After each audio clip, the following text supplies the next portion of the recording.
Hello everyone, welcome back to my channel. तो कल अपन ने जो भी पढ़ा था वो पहले रिवाइज कर लेते हैं, उसके बाद में कल जो पढ़ा है वो देखेंगे। तो सबसे पहले हमने केमिस्ट्री स्टार्ट करी थी, जिसमें परमाणु और अणु अपना फर्स्ट टॉपिक था। और इसमें हमने परमाणु और अणु के लिए सबसे पहले पदार्थ को समझा कि पदार्थ क्या होता है, कैसे पहचानेंगे कि किसी चीज़ को वो पदार्थ है। तो पदार्थ के लिए क्या होना चाहिए, द्रव्यमान होना चाहिए और वह स्थान घेरता हो। तो ये मैंने लास्ट वीडियो में अच्छे से एक्सप्लेन कर दिया है कि कैसे कैसे कैसा कैसा होता है। ठीक है, तो पदार्थ की 5 अवस्थाएं बताई गई हैं। मेनली यही 3 पढ़ते हैं अपन, ठोस द्रव्य गैस डिटेल में। और ये प्लाज्मा चौथी अवस्था है और 5वीं अवस्था की खोज BEC बॉस आइंस्टाइन कंडेंसेट। ठीक है, जहाँ पे हमने पढ़ा था कणों के बीच सॉलिड में क्या होता है, कणों के बीच आकर्षण बल सर्वाधिक होता है और कण हमेशा पास पास होते हैं इन दोनों की कंपेयर में। लिक्विड में क्या होता है, कण सॉलिड की अपेक्षा थोड़े दूर दूर होते हैं और गैस में द्रव्य की अपेक्षा और दूर दूर होते हैं। आकर्षण बल पास पास होते हैं तो सबसे अधिक, फिर मीडियम और उसके बाद में सबसे कम। उसके बाद में देखा था सॉलिड का आकार और आयतन निश्चित होता है और लिक्विड का आकार अनिश्चित होता है, क्योंकि अपने को पता है जिस पात्र में अपन लिक्विड डालेंगे वो उसी का शेप ले लेता है। तो आकार भी अनिश्चित होता है और आयतन निश्चित होता है। ठीक है, और गैस का क्या होता है, दोनों ही अनिश्चित होते हैं। उसके बाद में हमने घनत्व देखा था। घनत्व किस पे डिपेंड करता है, द्रव्यमान पे। द्रव्यमान बढ़ेगा तो घनत्व बढ़ेगा, द्रव्यमान घटेगा तो घनत्व घटेगा। अब अपने को पता है एक 1 m³ मतलब मीटर क्यूब में कितना ठोस आ सकता है, सबसे ज़्यादा ठोस आ सकता है जिसका मास सबसे अधिक है। तो सबसे अधिक जो घनत्व होता है वो ठोस का होता है, उसके बाद में इसका बीच में होता है, इसका न्यूनतम होता है। मतलब अपन क्रम से लिखें तो सबसे अधिक S सॉलिड का, फिर लिक्विड का और फिर गैस का। उसके बाद में हमने देखा था कि अपवाद कौन से है, जैसे बर्फ़ जल पे क्यों तैरती है। तो जल की तुलना में बर्फ़ का घनत्व क्या होता है, कम होता है, क्योंकि बर्फ़ में क्या होता है, बीच में वायु ऐड हो जाती है। ठीक है, तो कण अपने को दिखने में पास पास सॉलिड में लगते हैं, बट वो एक्चुअल में उनके बीच में एयर अवेलेबल रहती है, प्रेजेंट रहती है। ठीक है, इसलिए वो जल की अपेक्षा हल्की होती है और घनत्व कम होता है, इसलिए वो तैरती है। तो घनत्व जल की अपेक्षा कम है तो वो ऊपर तैरेगा, जिसका घनत्व ज़्यादा है तो वो नीचे रहेगा। जैसे अपन अल्कोहल और बर्फ़ का एग्जांपल है, जब भी अपन दारू में बर्फ़ डालते हैं तो वो क्यूब्स क्या चल जाते हैं, नीचे चले जाते हैं। ठीक है, और अल्कोहल ऊपर रहती है। इसका मतलब ये है कि अल्कोहल में अल्कोहल का घनत्व बर्फ़ की तुलना में कम होता है, इसलिए जिसका घनत्व कम होगा वो तैरेगा। ऐसे तेल की बूंद जल पे तैरती है, तेल की बूंद का घनत्व इसका मतलब तेल की बूंद का घनत्व क्या है, कम है। और किसकी अपेक्षा, जल की अपेक्षा। तो नेक्स्ट था कि अपन जब भी किसी भी मैटर या पदार्थ को अपन जब गर्म करेंगे तो उसके कणों के मध्य जो कणों की जो वो गर्मी है, वो कणों की गतिज ऊर्जा को बढ़ा देगी। अब कणों में गतिज ऊर्जा आ जाएगी तो वो गति करना स्टार्ट कर देंगे, है ना। तो कण दूर दूर हो जाएंगे और घनत्व कम हो जाएगा, और हल्का हो जाएगा तो ऊपर जाएगा। ऐसे ही जैसे बलून उड़ता है, जो हॉट बैलून होता है वो उड़ाते हैं, या फिर मकर संक्रांति पे जो लालटेन्स अपन उड़ाते हैं, जो भी बोलते हैं उनको, लैंप क्या बोलते हैं उनको मुझे नहीं पता, जो भी बोलते हैं वो इसी प्रोसेस पे काम करते हैं कि उनमें एक क्या होता है, ऐसे एक वो सिलेंडर टाइप होता है, फिर यहाँ पे एक बत्ती सी लगी रहती है, इस बत्ती को अपन जलाते हैं, ये फिर यहाँ से ये जो गैस होती है वो गर्म होती है और ये गतिज ऊर्जा उत्पन्न होती है, कण दूर दूर होते हैं, कण ऊपर जाते हैं, तो ये भी ऊपर जाता है, बलून भी। ठीक है, तो ये अपन ने पढ़ा था कल। अब अपना नेक्स्ट टॉपिक है, आज हमें पढ़ा है संपीड्यता। संपीड्यता मतलब कंप्रेसिबिलिटी। तो संपीड्यता मतलब देखो, संपीड्यता का मतलब क्या है, किसी चीज़ को कितना कंप्रेस कर सकते हैं। तो संपीड्यता, जैसे अपने को पता है ठोस के कण पास पास होते हैं। ठीक है, अब इसके ऊपर आप दबाव डल लगाओगे, यहाँ से कंप्रेस करोगे ऊपर से, तो ऑलरेडी पास पास और कितने ही पास पास आएंगे। तो इसमें मतलब कंप्रेस करने पे बहुत कम चेंज होता है। ठीक है, मतलब इसमें संपीड्यता कम होती है। और फिर लिक्विड में थोड़े दूर दूर हैं, ये लिक्विड हो गया। ठीक है, इसमें दूर दूर है, इसको आप कंप्रेस करोगे तो ये में भी थोड़े पास पास आ जाएंगे, लेकिन ठोस की तुलना में ज़्यादा पास पास आए ना, इसमें तो थोड़े बहुत हिले होंगे, इसमें थोड़े पास पास आ गए, और गैस को कंप्रेस करेंगे तो वो द्रव्य में चेंज हो जाते हैं। गैस के कण है और दूर दूर होते हैं, इस पर आप क्या करोगे, कंप्रेस करोगे, दबाव लगाओगे, तो मे भी एक कण थोड़े पास पास आ जाएंगे और ये गैस द्रव्य में चेंज हो जाएंगे। तो सॉलिड में कम संपीड़ित सबसे कम, उसके बाद में लिक्विड में, फिर गैस में। इसी को अपन एलपीजी जो गैस होती है उसके दो एग्जांपल है संपीड़ितता के, ये हैं एलपीजी और सीएनजी, जो अपनी जनरल लाइफ में यूज़ में आते हैं। ठीक है, तो एलपीजी ये क्या एक संपीड़ित गैस है, या फिर इसको बोलते हैं द्रवित गैस। ठीक है, इसको क्या करा है, गैस को कंप्रेस करा है और फिर द्रव्य में चेंज हुई है, तो ये एलपीजी हो गई। ठीक है, लिक्विफाइड पेट्रोलियम गैस। एक तो ये टाइप है फर्स्ट, और दूसरा कंप्रेशन करके जो गैस को द्रव बनाई है सीएनजी है, जो अपन यूज़ में लेते हैं, ये भी यूज़ में लेते हैं। तो इसकी फुल फॉर्म है लिक्विफाइड पेट्रोलियम गैस। ठीक है, इसमें मुख्य घटक कौन कौन से होते हैं, इसमें बोरोन और प्रोपेन।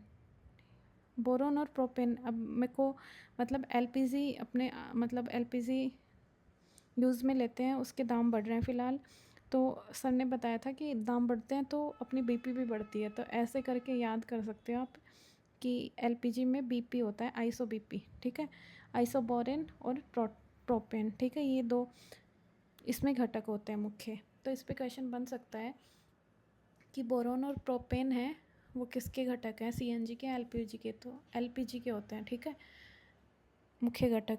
और उसके बाद में ये जो एलपीजी है इसमें कोई गंध नहीं आती, ये गंधहीन होती है। ठीक है, तो ये विस्फोटक भी होती है। यदि इसमें कोई गंध नहीं आ रही है और ये लीक हो रही है कहीं से, तो अपने को पता ही नहीं लगेगा। बेसिक सी बात है, बिल्कुल भी पता नहीं लगेगा जब ये लीक होगी और कुछ हुआ तो ये विस्फोट हो जाएगी। अब इसका पता लगाने के लिए अपन इसकी गंध में इसको कुछ इसमें एथेनाइल मरकेप्टेन मिलाते हैं, या थायोएथेन बोलते हैं इसको।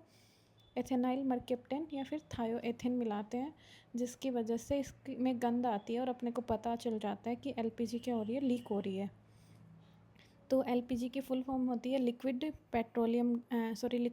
पेट्रोलियम गैस, द्रवित गैस है ये। ठीक है, मुख्य घटक क्या है, बीपी, बोरोन और प्रोपेन। बोरोन कौन सा, आइसोबोरोन। ठीक है, अब इसमें ये गंधहीन होती है, इसकी गंध का कारण क्या होता है, एथेनाइल मरकेप्टेन। देन अब नेक्स्ट है सीएनजी, संपीड़ित प्राकृतिक गैस या फिर कंप्रेस्ड नेचुरल गैस। ओके, संपीड़ित प्राकृतिक गैस या फिर क्या बोलते हैं, कंप्रेस्ड नेचुरल गैस।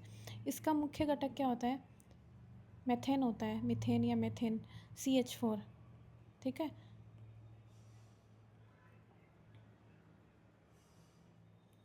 C3H8 होता है ना, प्रोपेन C3H8 होता है आई थिंक, और ब्यूटेन C4 एस्टेन होता है। तो देखो इसमें CH4 होता है, मीथेन। तो मेथेन में CH4, इसका मतलब इसमें कार्बन कम है, एक ही कार्बन है, इसमें C3H8 होता है। तो प्रोपेन में 3 कार्बन है, जब इसको जलाएंगे तो कार्बन उत्सर्जन कम किस में होगा, CNG में होगा, कम पोल्यूशन कम, तो इसको ज़्यादा अच्छा माना गया है कंप्रेस्ड नेचुरल गैस, जिसमें मुख्य घटक होता है मीथेन।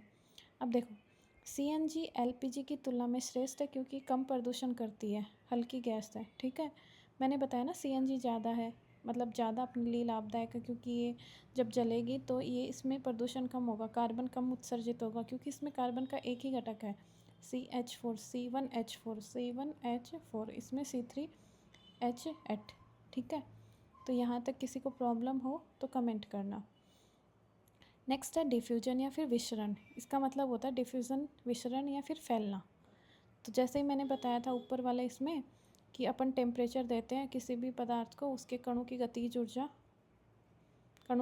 ऊर्जा बढ़ती है तो कण दूर दूर जाते हैं, मतलब कण फैलने लगते हैं और घनत्व कम हो जाता है। ठीक है, तो यहाँ पे डिफ्यूजन यानी होता है फैलना।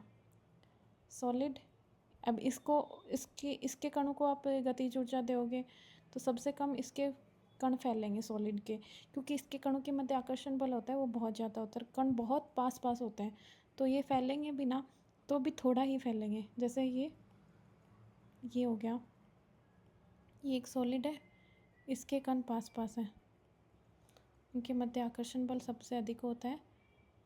अब इसको आप टेम्परेचर दोगे, जैसे ये बर्नर लगा दिया मैंने इसके नीचे, ठीक है, आइसक्रीम सी बन गई, ठीक है, ये बर्नर, सपोज दैट ये बर्नर है, डन। तो इसमें क्या होगा, इसके कण थोड़े थोड़े दूर हो जाएंगे, ऐसे ऐसे हो जाएंगे, ठीक है। तो विसरण सबसे कम, मेरे कहने का मतलब है, ये मैंने ऊपर ही एक्सप्लेन कर दिया था। तो विसरण सबसे कम किस में होता है, कण किसके सबसे कम होता है, सॉलिड में, फिर उससे ज़्यादा लिक्विड में, द्रव में, फिर उससे ज़्यादा होता है गैस में। मतलब सबसे ज़्यादा विसरण किसके कण करते हैं, गैस के कण करते हैं, ठीक है। काइनेटिक एनर्जी बढ़ेगी, विसरण बढ़ेगा, ऊपर वाला ही है। ताप बढ़ाने पर गैसों में विसरण की दर बढ़ जाती है, क्योंकि काइनेटिक एनर्जी बढ़ जाती है। काइनेटिक एनर्जी बढ़ती है तो कणों के मध्य क्या होता है, जो बल होता है वो वीक हो जाता है थोड़ा, तो जिसका जितना वीक होगा वो उतने ही दूर दूर जाएंगे, ठीक है।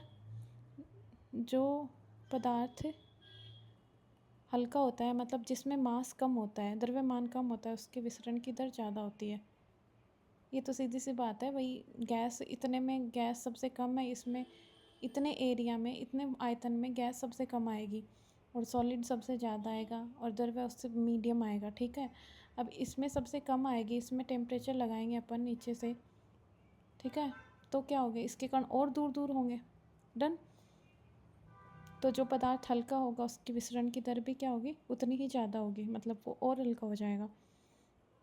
तो अब देखिए, कुछ गैसें हैं, जैसे हाइड्रोजन गैस है, हीलियम गैस है, नाइट्रोजन गैस है और ऑक्सीजन गैस है।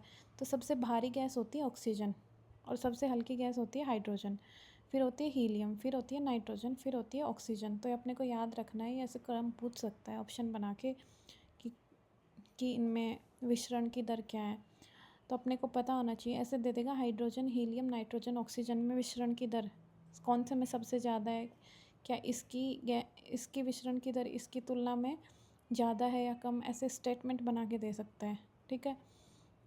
तो अपने को पता है हाइड्रोजन गैस सबसे हल्की होती है, फिर होती है हीलियम उससे ज़्यादा भार वाली, फिर होती है नाइट्रोजन, और फिर होती है सबसे भारी ऑक्सीजन। तो सबसे हल्की ये है, तो इसका विसरण सबसे अधिक होगा, उसके बाद में इसका होगा, फिर इसका होगा, और सबसे कम विसरण किस में होगा ताप बढ़ाने पे, ऑक्सीजन में, क्योंकि ये बाकी गैसों की तुलना में क्या होती है, हैवी होती है, ठीक है। तो ये क्लियर, आई थिंक। कोई दिक्कत हो तो कमेंट कर देना। अब नेक्स्ट है हमें परमाणु कर्म, अभी ये वाले कुछ अपने को चाहिए होंगे, ठीक है। ये जो कुछ एटम्स हैं और इनका परमाणु क्रमांक कितना है, ये अपने को चाहिए होंगे। तो इसके लिए हमें कुछ तत्वों के परमाणु क्रमांक और परमाणु भार याद रखने हैं, जो मैंने लिखे हुए हैं उनके, ठीक है।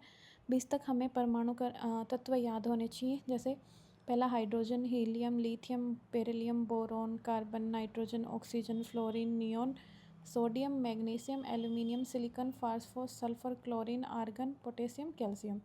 तो मुझे तो ये याद है, hydrogen, helium, lithium, beryllium, boron, carbon, nitrogen, oxygen, fluorine, neon, sodium, magnesium, aluminium, silicon, phosphorus, sulphur, chlorine, argon, potassium और कैल्शियम मुझे याद है। लेकिन मुझे याद करने इनके जो क्या बोलते हैं, इसका मास कितना है। तो वाइट वाले मैंने जो लिखे हुए हैं उनका परमाणु क्रमांक का 2 गुना उनका मास है, उनका द्रव्यमान उसका जितना परमाणु क्रमांक है उससे 2 गुना है, ठीक है। तो हीलियम कितना है, हीलियम का परमाणु क्रमांक 2 है, तो इसका डबल 4, ठीक है। उसके बाद में कार्बन का परमाणु क्रमांक 6 है, इसका डबल 12, और नाइट्रोजन का परमाणु क्रमांक 7, CnO, तो इनका डबल ही है, ठीक है। हाइड्रोजन और CnO 1 से 10 तक ये 4 है, HCnO, ठीक है।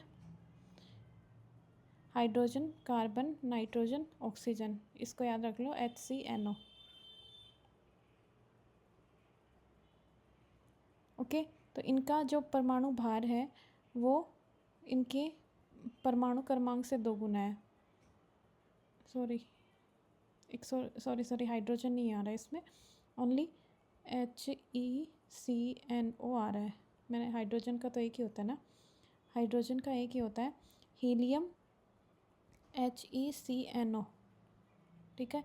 Carbon, nitrogen, oxygen, carbon, nitrogen, oxygen और हीलियम, इनका डबल होता है। फिर इधर देखें तो मैग्नीशियम, सिलिकॉन और सल्फ़र और क्लोरीन, सॉरी क्या बोल, मैग्नीशियम, सिलिकॉन, सल्फ़र और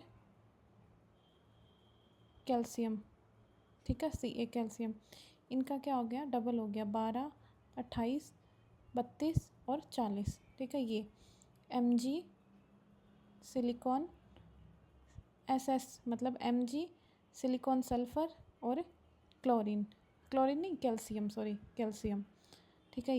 इनका अब अपने को और किसका याद रखना है, लिथियम का 7 होता है, ये याद रखना है। सोडियम का 23 होता है, ये याद रखना है, मतलब एक बढ़ के इनका ऑड होता है। लिथियम 3 नंबर पे है तो 3 दूनी 6 प्लस 1 7, इसका 11 दूनी 22 प्लस 1 23, और इसका 13 दूनी 26 प्लस 1 27, 15 दूनी 30, पोटेशियम का 1 31, ठीक है। तो ये अपने को याद रखने हैं, मैं आज याद करूँगी और कल वाले में रिवाइज़ करेंगे इनका बाहर। आप भी आज ही याद कर लेना, इकट्ठे मत करना, क्योंकि इतना ही पढ़ाते हैं वो लोग, तो क्यों इनको इकट्ठा करके बहुत सारा करना है। 20 मिनट का पढ़ा रहे हैं तो वो याद कर लेना है वहीं पे। फिर अब देखो परमाणु पे आ गए अपन, पदार्थ पे आ गए, ठीक है। तो पदार्थ की कोई पदार्थ क्या है, जैसे ये पदार्थ है, ओके, जैसे ये कोई पदार्थ है, ठोस, द्रव्य, गैस, जो भी है। अब इसको हमने कैसे पता लगाया कि इसकी सबसे छोटी इकाई क्या है, ठीक है। तो एक बंदा था, उसने इसको तोड़ा, तोड़ता गया, तोड़ता गया, तो लास्ट में उसके पास एक छोटा सा पार्ट बचा, वो आगे ब्रेकेबल नहीं था, वो टूटने लायक नहीं था। इसलिए सबसे पहले जो ये काम करा उसके उस साइंटिस्ट का नाम था कणाद, ओके। कण को उसने तोड़ा, आधा करा, तो ऐसे याद करो मतलब कण को उसने आधा करा, तो उसका कणाद जो साइंटिस्ट था उसने पदार्थ की विभाजिता के बारे में बताया कि पदार्थ टूटता है, ठीक है। यदि पदार्थ को तोड़ा जाए या विभाजित किया जाए तो वह छोटे कणों में विभाजित हो जाता है। अंत में एक ऐसी सीमा ऐसी आती है जो विभाजित होना बंद हो जाता है, मतलब उसको विभाजित करना वो नहीं होता, आगे पॉसिबल नहीं होता। तो इस प्रकार एक सूक्ष्म अविभाज्य कण मिलता है जिसको परमाणु बोलते हैं, ठीक है। मतलब बहुत बार तोड़ा उसने, तो जो लास्ट में मिला वो क्या है, सूक्ष्म अविभाज्य कण मिला है जो परमाणु है, ठीक है। किसी भी पदार्थ को तोड़ते जाएं और एक लास्ट में ऐसा अपने को मॉलिक्यूल मिले, मॉलिक्यूल तो हो गया, एटम मिले जो आगे ब्रेकेबल नहीं हो, उसको एटम बोलते हैं। मतलब ऐसा कण मिले जो आगे ब्रेकेबल नहीं है, सूक्ष्म अविभाज्य कण, बहुत छोटा और बिना टूटने वाला कण ही क्या होता है, परमाणु होता है। अब हो गया किसी भी पदार्थ का सूक्ष्म अविभाज्य कण परमाणु होता है, ये डेफिनेशन होगी। अब परमाणु की खोज किसने करी, इसका श्रेय जाता है जॉन डाल्टन। इसमें 2 साइंटिस्ट आए, एक तो कणाद जिसने विभाजिता की थ्योरी बताई, मतलब जिसने पदार्थ के विभाजिता के बारे में बताया, किसको तोड़ सकते हैं, तोड़ते जाओ, लास्ट में जो छोटा सा कण है जो विभाजित नहीं होगा, सबसे छोटा कण जो विभाजित नहीं होगा, उसी को परमाणु बोल रहे हैं, ठीक है। और इस परमाणु की खोज का श्रेय दे रहे हैं अपन जॉन डाल्टन को, ओके। जॉन डाल्टन है, इसी ने परमाणु की खोज करी, ठीक है। जॉन डाल्टन, ये वैज्ञानिक नाम याद रखना है। फिर एटम का मतलब क्या, A+Tm, ए यानी नहीं या फिर टोम यानी विभाजित होना या विभाज्य, तो जिसको विभाजित नहीं किया अविभाज्य होता है उसी को एटम बोलते हैं। फिर नेक्स्ट उन्होंने आज लास्ट में बताया था कि परमाणु 3 मूलभूत कणों से मिलकर बना है, किसी ने इस परमाणु को भी ब्रेक कर दिया, ठीक है, जिसमें इलेक्ट्रॉन, प्रोटॉन और न्यूट्रॉन, जो हम कल पढ़ेंगे।